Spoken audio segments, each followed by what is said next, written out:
महाराष्ट्र में अकाल पड़ा। नामदेव वाडेकर नामक एक साधक के घर भोजन नहीं बन पाया क्योंकि राशन की दुकान पर अनाज उपलब्ध नहीं था। उनके पड़ोसी शिवाजी वाडेकर को जब यह ज्ञात हुआ तो अनाज लेकर नामदेव के घर गए। नामदेव ने उन्हें अनाज की कीमत देनी चाहिए तो शिवाजी बोले, अनाज बेचना मेरा धर्म नहीं है, मैं तो मानव धर्म निभाने आया हूँ। मैं खाना खाऊं और आप भूखे रहें तो यह मानव धर्म नहीं है। विषम समय में ही मानवता की परीक्षा होती है। नमस्कार मित्रों, आज का प्रसंग है रे मन अब चल निज निकेतने। मित्रों, मोक्ष जीवन का शीर्ष है, जीवन का परम लक्ष्य है। इसे पाकर संसार में कुछ पाना शेष नहीं रह जाता है। मोक्ष नाम है उस अवस्था का जब बिंदु रूप आत्मा सिंधु रूप परमात्मा के साथ सदा सदा के लिए एकाकार हो जाती है। मोक्ष की अवस्था प्राप्त होते ही नरेंद्र, स्वामी विवेकानंद और सिद्धार्थ महात्मा गौतम हो जाते हैं। मोक्ष अर्थात अज्ञान का संपूर्ण अभाव, आसक्ति का संपूर्ण अभाव। मोक्ष अर्थात चित्त की लहरों का सदा सदा के लिए प्रशांत हो जाना, तिरोहित हो जाना व चित्त में सूक्ष्म रूप से अंकित जन्म जन्मांतरों के सूक्ष्म संस्कारों व समस्त कामनाओं, वासनाओं, इच्छाओं का समूल नाश, सबीज नाश। चित्त की इस अवस्था को कैवल्य अथवा मुक्ति भी कहते हैं। इसमें सदेह होते हुए भी व्यक्ति विदेह हो जाता है। संसार में रहते हुए भी संसार बंधन से मुक्त हो जाता है। कर्म करता हुआ भी कर्मों में नहीं बरतता है। पर यह मार्ग आसान नहीं है। इस मार्ग में काम, क्रोध, लोभ, मोह, दंभ, दुर्भाव, द्वेष आदि विकारों से भीषण युद्ध करने का शंखनाद करना होता है। उन विकारों को परास्त ही नहीं बल्कि सदा सदा के लिए समाप्त करना होता है। उनका संपूर्ण विनाश करना होता है। इसीलिए इस मार्ग पर चलते तो बहुत लोग हैं परंतु पहुँचते कुछ एक रणबांकुरे ही हैं। कबीर, सूर, तुलसी, मीरा, महावीर, गौतम आदि ऐसे ही अध्यात्म पथ, मुक्ति पथ पर चलने वाले कुछ एक रणबांकुरों के नाम हैं। जीवन के इस चरम को, परम को छूने के लिए चाहिए पात्रता, पवित्रता व अखंड संकल्प। साथ ही चाहिए आत्मानुभूति, ईश्वरानुभूति। मुक्ति हेतु हृदय में असीम आकुलता और व्याकुलता। यदि ऐसा नहीं है तो फिर बड़ी कठिन है डगर पनघट की। भगवत गीता के 7वें अध्याय के 3 श्लोक में योगेश्वर भगवान श्री कृष्ण यही कह रहे हैं, मनुष्याणाम सहस्रेषु कश्चिद्य तति सिद्धये यत्तामपि सिद्धानाम कश्चिन्माम वेति तत्वतः। अर्थात हजारों मनुष्यों में कोई एक ही सिद्धि के लिए प्रयत्न करता है और उन प्रयत्न करने वाले सिद्धों में भी कोई एक ही मुझे तत्व से जान पाता है। शंकराचार्य जी ने भी विवेक चूड़ामणि के 326वें श्लोक में कहा है, लक्ष्यच्युतम सद्यदि चिदमीषद बहिर्मुखम सन्निपतेत ततस्ततः प्रमादतः प्रच्युत केलिकंदुकः सोपान पंक्तौ पतितो यथा तथा। अर्थात जैसे असावधानी बस यानी हाथ से छूटकर सीढ़ियों पर गिरी हुई खेल की गेंद एक सीढ़ी से दूसरी सीढ़ी पर गिरती हुई नीचे चली जाती है, वैसे ही यदि चित्त अपने लक्ष्य यानी ब्रह्मा से हटकर थोड़ा सा भी बहिर्मुखी हो जाता है तो फिर बराबर नीचे की ओर ही गिरता चला जाता है। उसी प्रकार यदि हमारा मन अपने परम लक्ष्य से थोड़ा सा भी भटक जाए तो फिर वह नीचे ही गिरता चला जाता है। एक बार भटक जाने पर उसे पुनः प्रारंभिक स्थान पर लाना अत्यंत कठिन हो जाता है।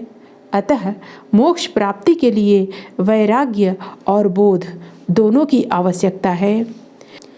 केवल वे ही जिनमें अंतर्निहित सत प्रवृत्तियां हैं, संकल्प सुमेरु की तरह अटल हैं, जिनमें तूफानों के बीच से भी गुजर जाने का जज्बा है, अपनी मंजिल को छू पाते हैं।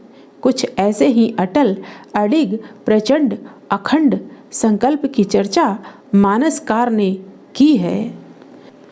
जन्म कोटि लगी रगर हमारी, बरऊ संभुनत रहऊ कुंवारी। अर्थात कोटि कोटि जन्मों तक मैं अर्थात पार्वती भले ही कुंवारी रह जाऊं, पर मैं वरण तो सिर्फ शंभु का ही करूंगी। अतः मोक्ष प्राप्ति, ईश प्राप्ति हेतु अपने अंतस की धधकती अग्नि को कभी बुझने नहीं देना चाहिए। ऐसा ही अखंड संकल्प, ऐसी ही आकुलता जब सिद्धार्थ के अंतस में प्रकट हुई, तब उन्होंने बोधि वृक्ष के नीचे आसन बिछाते हुए कहा, अब मैं यदि इस आसन से उठूंगा तो मुक्ति प्राप्ति के बाद ही, वरना इस जीवन से ही मुक्त हो जाऊंगा। अंततः इसी वृक्ष के नीचे उन्हें बोध हुआ और उनका चित्त ब्रह्मा प्रकाश से जगमगा उठा। इसी आकुलता व संकल्प ने मूल शंकर को स्वामी दयानंद सरस्वती और नरेंद्र को स्वामी विवेकानंद बना दिया। जब स्वामी विवेकानंद अपने गुरु परमहंस श्री रामकृष्ण देव से मिले तो उनके कहने पर विवेकानंद ने एक भजन गाया, रे मन अब चल निज निकेतने। अर्थात रे मन, बाह्य विषयों में तू बहुत भटक लिया, अब उन विषयों में रस ढूंढने रमने के बजाय ब्रह्मानंद परमानंद की प्राप्ति हेतु स्वलोक आत्मलोक में चल। परम निश्चल, परम पावन, परम निर्दोष स्वामी विवेकानंद ने जब अपनी अंतर आत्मा से यह भजन गाया तो परमहंस श्री रामकृष्ण देव इसे सुनते ही परम समाधि में चले गए। समाधि अर्थात मन की निर्विचार स्थिति, जिसमें जीवात्मा परम पुरुष परमात्मा का साक्षात्कार करता है। अतः पवित्रता, निश्चलता आते ही मुक्ति, समाधि आदि व्यक्ति का सहज स्वभाव बन जाते हैं। जीवन के इस परम लक्ष्य की प्राप्ति हेतु कहीं वन वन भटकने की आवश्यकता नहीं, क्योंकि यह तो बंद कंदराओं की नहीं, अपने अंतर जगत की यात्रा है। जैसा कि ईसा मसीह ने कहा है, स्वर्ग का साम्राज्य तुम्हारे अंदर ही है। योगेश्वर श्री कृष्ण भी गीता के 18वें अध्याय के 61वें श्लोक में युद्ध भूमि कुरुक्षेत्र में अर्जुन से कहते हैं, ईश्वर सर्वभूतानां हृददेशे अर्जुन तिष्ठति, भ्रामयन् सर्वभूतानि यत्रारूढ़ानि मायया। अर्थात हे अर्जुन, माया के द्वारा समस्त प्राणियों को यंत्रारूढ़ की भांति भ्रमण कराता हुआ ईश्वर समस्त प्राणियों के हृदय में स्थित है।